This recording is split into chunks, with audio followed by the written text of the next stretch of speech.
We are spending $80 billion a year to lock up 2.2 billion Americans. That has got to change.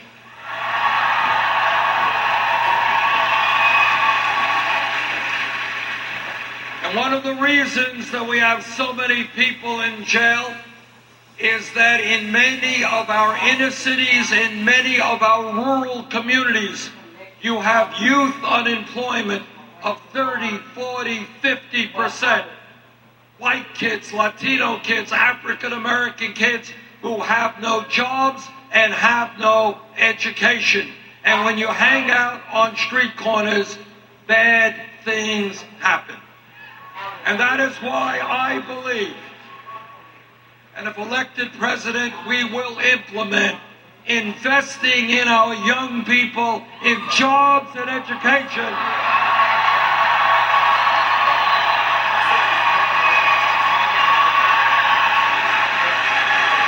In jobs and education, not jails or incarceration. You know, we have been criticized. Our campaign has been criticized because we think too big. We are too radical. Well, I'll tell you this. Maybe it's a radical idea, maybe it's not. But I want this country to have the best educated population, not more people in jail than any other country.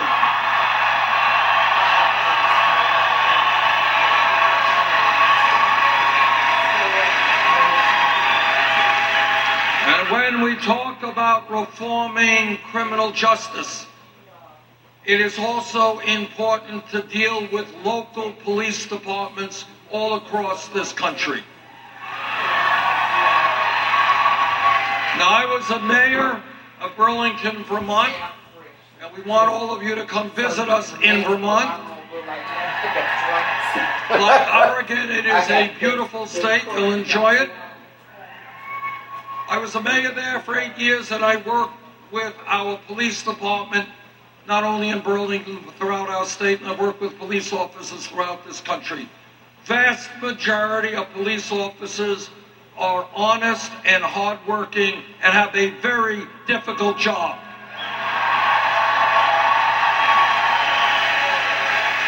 But when a police officer, like any other public official, breaks the law, that officer must be held accountable.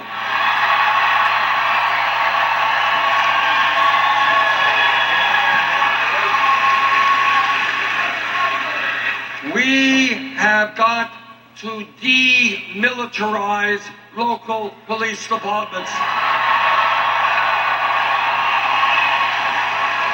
We have got to make police departments reflect the diversity of the communities they serve. We have got to end corporate ownership of prisons and detention centers. We have got to create a culture in this country which says to police departments, lethal force, killing people, is the last resort, not the first resort.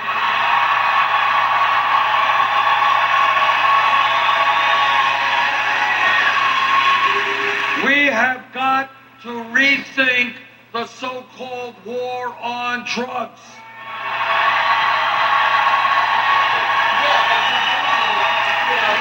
In the last 30 years, millions of Americans have received police records for possession of marijuana. And if you're a young person trying to get a job, having that police record is a real serious issue. And that is why I believe that right now, when the Federal Controlled Substance Act lists marijuana as a Schedule I drug right alongside of heroin, that is crazy.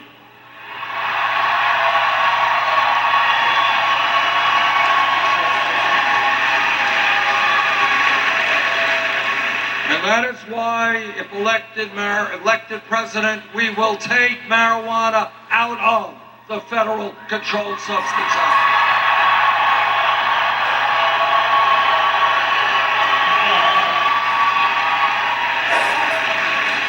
And when we talk about drugs, let me tell you, we have a major crisis in this country in terms of opiate addiction and in terms of heroin addiction and drug abuse, substance abuse. To my mind, the most effective way to treat that crisis, and it is a crisis because people are overdosing every single day and dying, what we have got to do is understand that addiction is a health issue, not a criminal issue.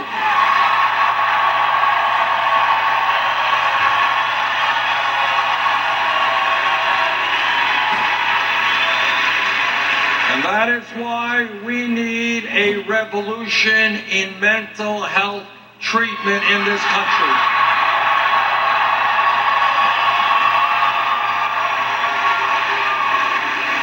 If you are addicted, you should be able to get the help you need today, not 6 months from today.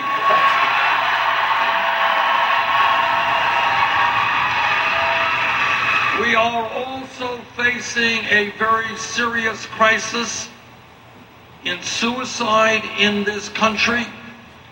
And when people are suicidal, or when they are homicidal, and I don't have to tell the people of Oregon about mass killings, we need to make sure that people who have mental crises get the help they need when they need it.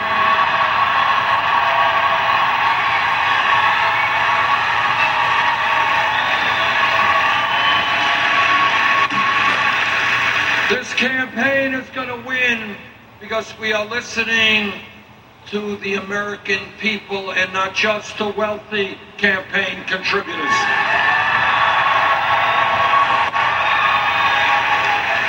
We are listening to workers who tell me they cannot make it on $8 or $9 an hour.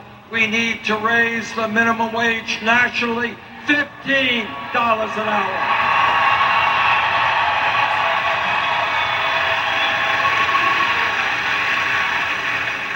And when we talk about equitable wages, we are going to make sure that women do not continue to earn 79 cents on the dollar compared to men.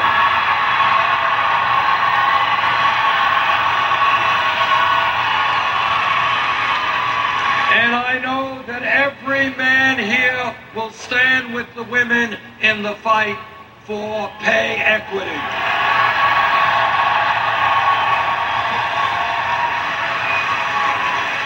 This campaign is listening to seniors and disabled veterans and the veterans community in general. And what they are telling me is that no senior, no disabled veteran can make it on $10,000, $11,000 a year Social Security. Republicans want to cut Social Security benefits. Well, we have some bad news for them. We're not going to cut Social Security for the elderly and the disabled. We're going to expand Social Security benefits.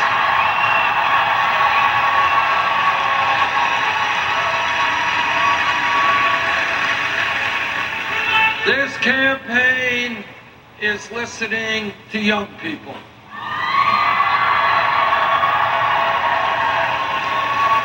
And when we think outside of the box and outside of the status quo, we have to ask ourselves a very simple question. How does it happen that when young people do exactly the right thing and go out and get the best education they can, why do they end up with $30,000, $50,000, $70,000 of debt?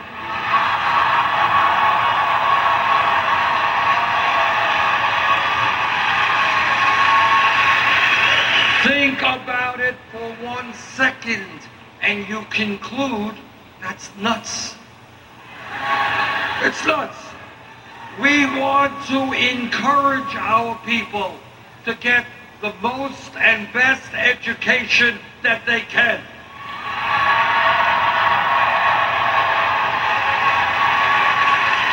We should not be punishing people for getting an education. We should be rewarding them.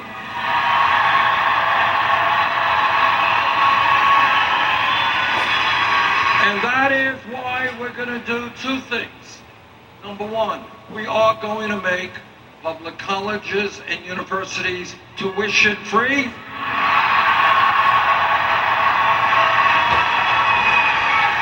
Number two, for the millions of people, and how many people here tonight are dealing with student debt? What we are going to do is allow people with student debt to refinance their loans at the lowest interest rates they can find.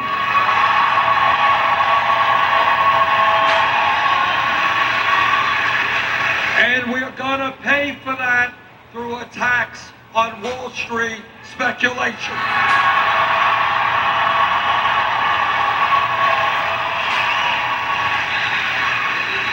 This country bailed out Wall Street when their greed and illegal behavior drove this nation into the worst economic downturn since the Great Depression. Now it is Wall Street's time to help the middle class of this country.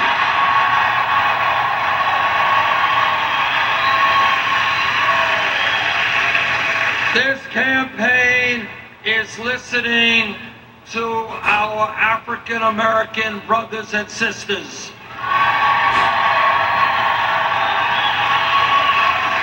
And they are asking me, how does it happen that we have trillions of dollars to spend on a war in Iraq we never should have gotten into?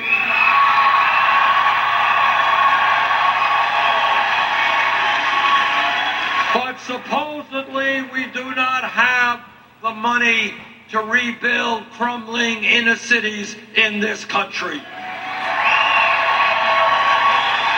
If elected president together, we're going to be changing our national priorities. We're not going to be rebuilding infrastructure in Iraq. We're going to be rebuilding inner cities in America and in all of them.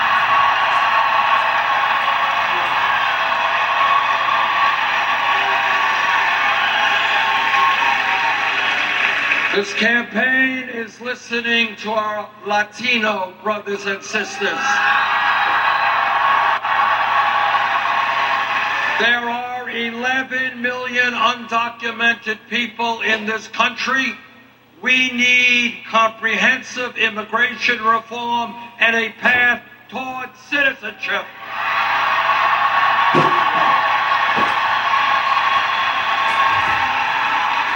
This campaign is listening to a people whose pain is almost never heard, and that is the Native American community.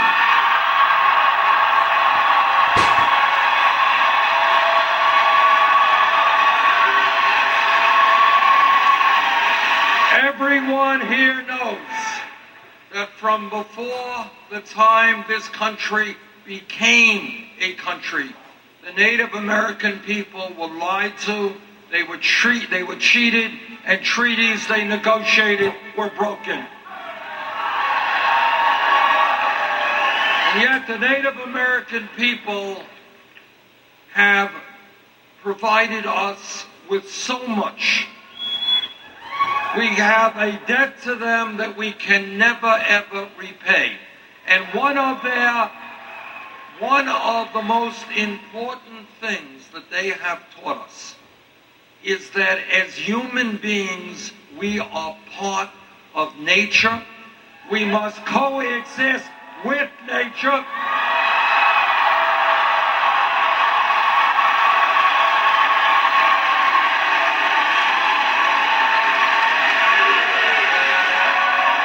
And that if we continue, as we are doing today, If we continue to destroy nature, we are ultimately destroying the human species.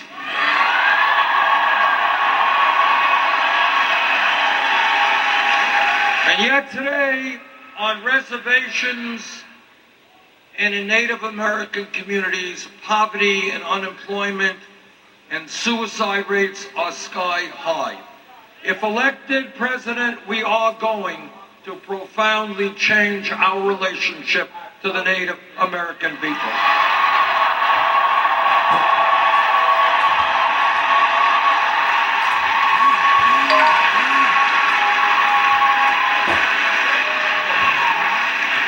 When we think big and not small, when we think outside of the status quo, we ask ourselves a very simple question. How does it happen that the United States is the only major country on earth not to guarantee health care to all people as a right?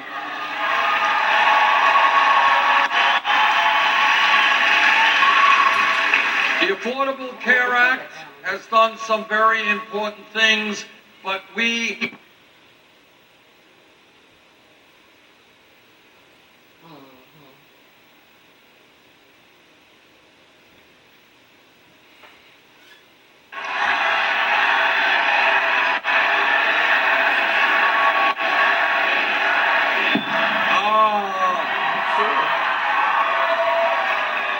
the sound system has reappeared. See, that's thinking big. You don't have it and suddenly it's in front of you. But the Affordable Care Act has done some good things, but we have got to do more. And what this campaign is about in all respects is making the American people understand what we have and should have as Americans. Every day the media tells us and the establishment tells us, think small. Imagine, do you really think you are entitled to health care as a right? Who do you think you are? He don't know nothing about fossil water. Well, I kind of think that if the people in the United Kingdom, France, Germany, Italy, Holland, Scandinavia, and Canada can have health care as a right, you know what? I do think that the American people are entitled to health care.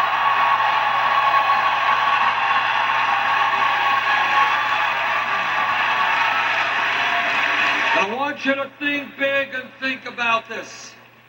When we pass a Medicare for all healthcare system, what it means, anybody goes to the doctor when they have to go to the doctor, not worry about a deductible or a copayment.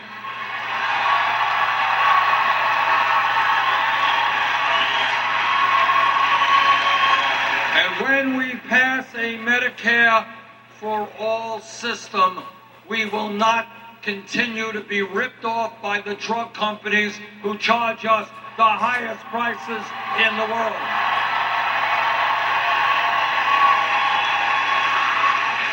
And when we pass a Medicare for all system, it will mean that millions of people no longer have to stay on jobs they don't like simply because they're getting good health insurance.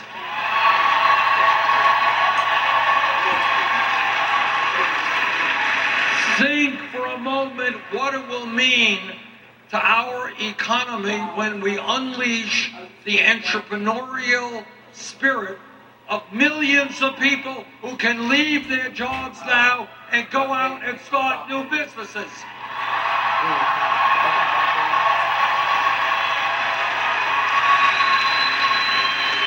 And not have to worry about whether they're going to have health insurance or not.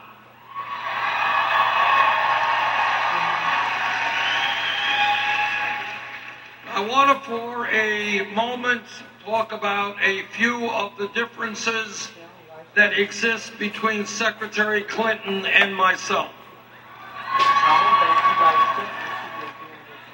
Secretary Clinton thinks we should raise the minimum wage to $12 an hour. Not good enough.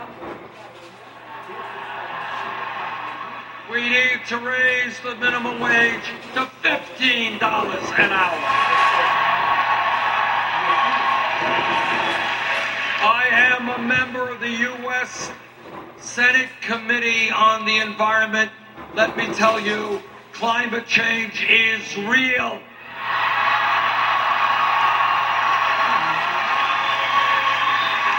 And for the sake of our children and future generations, we are going to transform our energy system away from fossil fuel.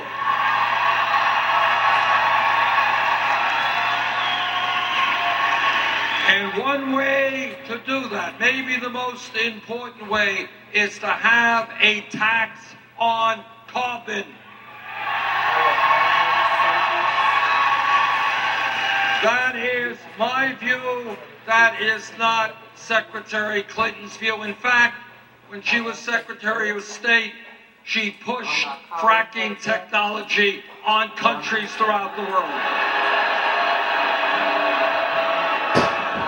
I believe that the issue of clean water is going to become one of the most significant global issues that we face in our country and throughout the world. And that is why I believe we have got to end fracking.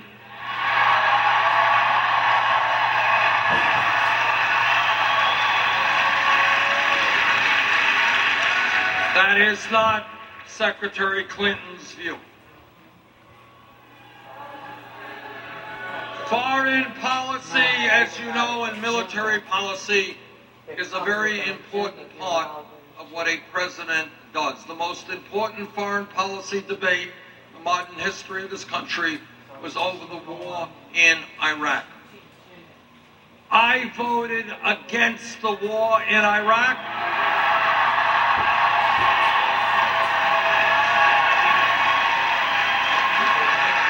Secretary Clinton supported the war in Iraq.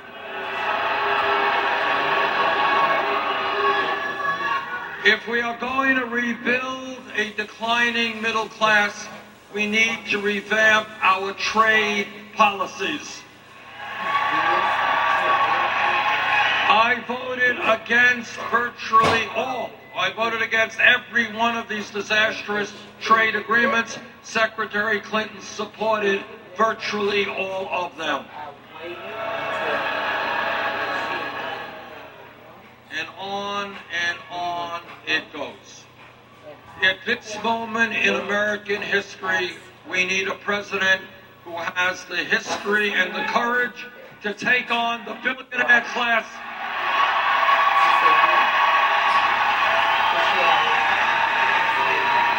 And I don't think there is any debate over who that candidate is.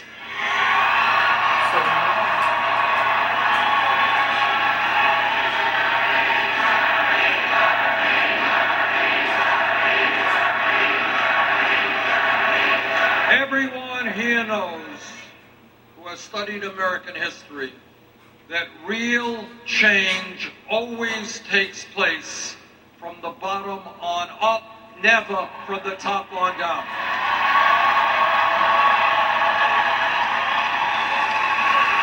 That is the history of workers' struggle and the creation of trade unions. It is the history of the civil rights movement. It is the history of the women's movement. Let's not forget, 100 years ago, women did not have the right to vote, to get the education or the jobs they wanted. Women stood up and fought back.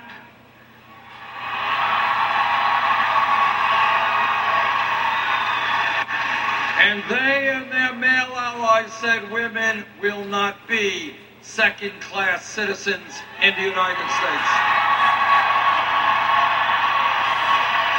And that is the history of the gay movement and gay rights in this country.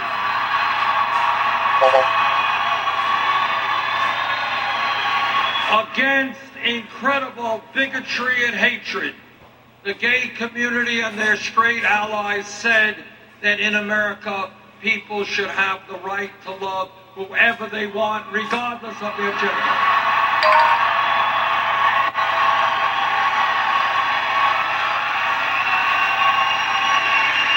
And here we are today. Today, in a nation faced by enormous crises. And once again, millions of people are going to have to come together, stand up, and fight back and create a government which works for all of us, not just the 1%.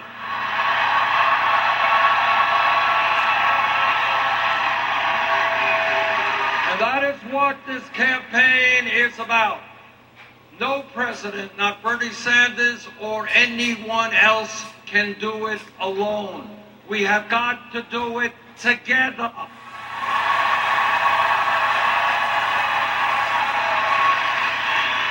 And in that regard, I want to thank your Senator Jeff Merkley.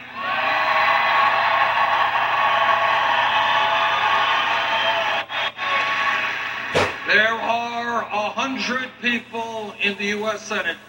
Jeff is the only member of the U.S. Senate to support our campaign, and I thank him for that.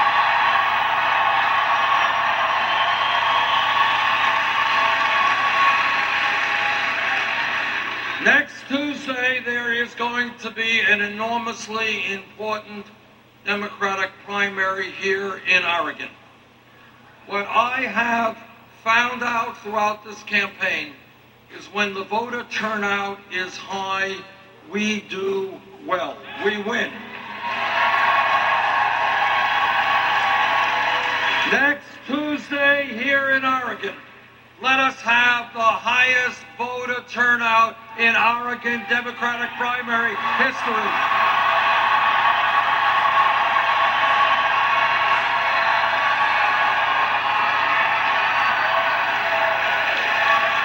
And let the great state of Oregon, the progressive state of Oregon, go on record as saying, yes, we want a political revolution. Thank you all very much.